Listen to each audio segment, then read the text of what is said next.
I think people like Roger Scruton and Jordan Peterson fall outside of the consensus. But that is what a university is about, to give space to those people who fall outside the consensus.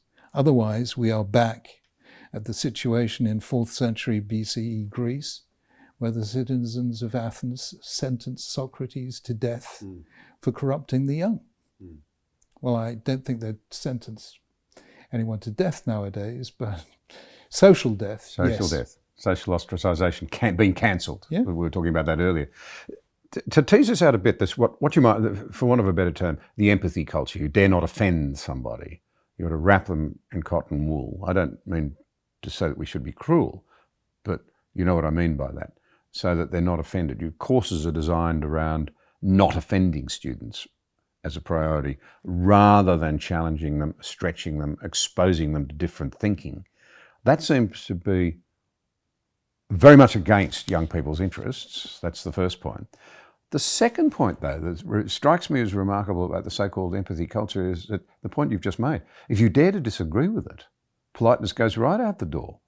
They don't seem to matter how badly they hurt you or break you or damage you. How do we understand this desire on the one hand to mollycoddle people and wrap them in cotton wool so that they're not challenged, but to absolutely excoriate anybody else who dares to adopt a different position in the field of ideas? It's a very deep and beautiful idea. It's a very religious idea. Common to Judaism and Christianity, hate the sin, love the sinner. And this belongs to a particular view of morality, which says that I am one thing and my acts are another. That I can criticize somebody's acts without devaluing the person. And we're losing that distinction. And we're losing a similar distinction between me, the person, and the views I happen to espouse, or the life choices that I... When I was a student at Cambridge, my postgraduate tutor, the late Sir Bernard Williams, was Britain's most distinguished atheist. He was most distinguished philosopher of his generation, but he was, an absolute genius, a lapsed Catholic, and an incredibly brilliant man. And I, by that time, had become quite religious. And we could not have been more different. There was an abyss between us in terms of our beliefs. But he never belittled my beliefs. He never let me feel humiliated or rejected or in any shape or form. He was respectful the whole time. The only thing he insisted was that I was lucid, that I was cogent, that he understood what I was saying, that it made sense. And so I felt very, very respected, even though my views were clearly very challenged. And I think we lose that. And today, we have to get back to that situation of seeing that the university is really fulfilling its role in preparing us for the public conversation, preparing us for meeting people who are not like us, by teaching us to listen respectfully to those with whom we disagree, in the sure knowledge that they will listen respectfully to our views.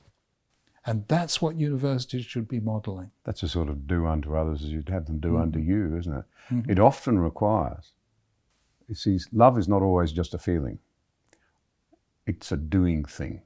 It's a willingness through gritted teeth to say, I disagree with what this person is saying so strongly that I'm tempted to give and take offence. But the minute we do that, we're both going to be diminished and we'll get a suboptimal outcome.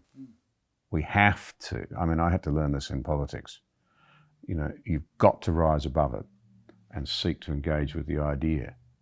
But that's not what we're doing at the moment. There's something that follows on. In our judgmentalism, we seem to be finding it very hard to forgive.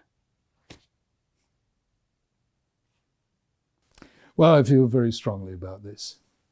The Americans, after Pearl Harbor, did something extraordinary extremely interesting. One of the most interesting things I ever came across a government doing. They realized that they were going to have to wage war against a country they didn't understand. And so they asked an anthropologist by the name of Ruth Benedict. And basically they said, Ruth, explain the Japanese to us. And she did, and it was later published as a book called The Chrysanthemum and the Sword. And she explained the difference between a shame culture and a guilt culture. Shame and honor, guilt and righteousness. Very, very different cultures. America is a guilt culture. Japan was a shame culture. Now, in a guilt culture, there is that separation between the person and between the sinner and the sin. So that even though the person sinned, nonetheless, they remain intact, and you can forgive.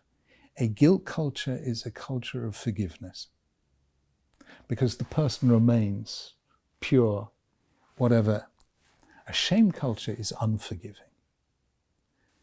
If you have been shamed, then, you go off quietly and commit suicide. Yes.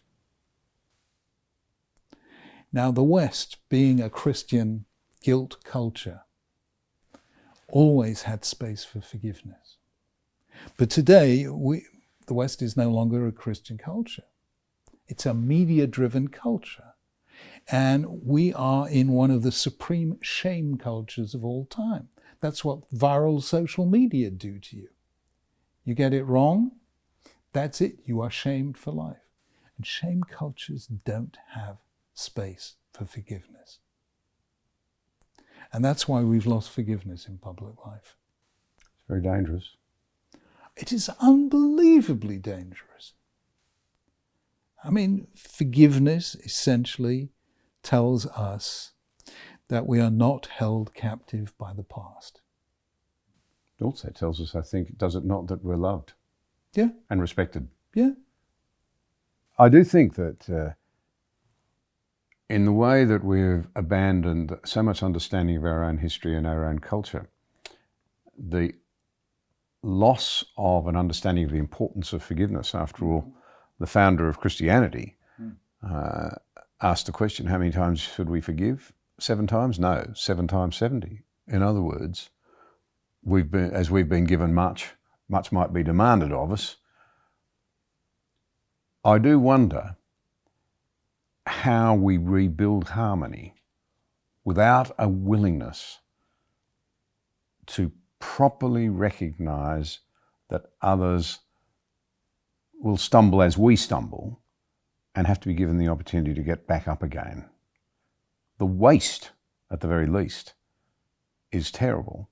The human carnage of a lack of forgiveness seems dreadful.